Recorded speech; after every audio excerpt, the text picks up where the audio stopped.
今日下晡3點，佇台灣東南部海峽發生規模5.8的地動，這地動深度13.1公里爾。這地動中心佇咧綠島附近，也傳出着山壁崩落來災情。氣象署是推測講，是菲律賓海板塊向西北弄一個後亞大陸板塊，未來一禮拜以內呢，有關愛注意地動袂。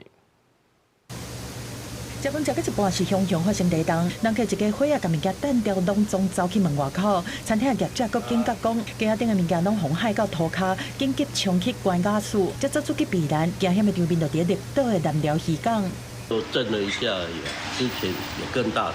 今時期的畫面佫翕到芳村片和茶口頂真濟觀光景點，因的鏡頭攏錯一個，因為地動的關係是規個海甲真厲害。這前面有稍微類似像地鳴這樣子轟了一兩聲，然後就忽然。所羅來嘛，隨傳出災情，在綠島的馬蹄橋附近，山壁崩落來一大堆碎石散噴噴，甲車路頂懸的二線道攏占掉，甚至有民眾提土仔出來，想要讓車路開放通行，攏是因為25下晡的地動。但是發生在下晡3點，台灣東南部綠島附近的海域，地動的深度是13.1公里，瑞士規模95.8，各地上大準度台東綠島4級，花蓮富里、嘉義環路、雲林草嶺攏是3級。海岸山脈這邊的位置開始做碰撞，所以這一邊還有在隱沒下來這邊的地震是相當多的，70%的地震都發生在這一邊。氣象署分析，這擺的地動是獨立事件，因為是板塊內面的地動，盡管的深度較淺。對氣象署資料庫1970年開始，附近規模有5.5以上的地動，差不多有25個。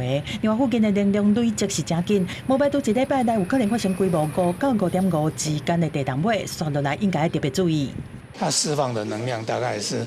0.25顆原子彈的這個能量，特別是花蓮還有台東其實今年那個都算是平靜期。這個地動除了東半部，其他地區上大準度加計是1級到2級，但是除了基隆、桃園，本島各縣市攏有收到國家級的警報。氣象署表示講，初步的規模是超過6.5，而且如果準度到3級，就會發布警報。這擺第一波是誤判深度，敢若30多公里，造成警報的範圍擴大。不過最近雨真濟，山區的土石是較會落落來，必須要提高警覺。記者綜合報道。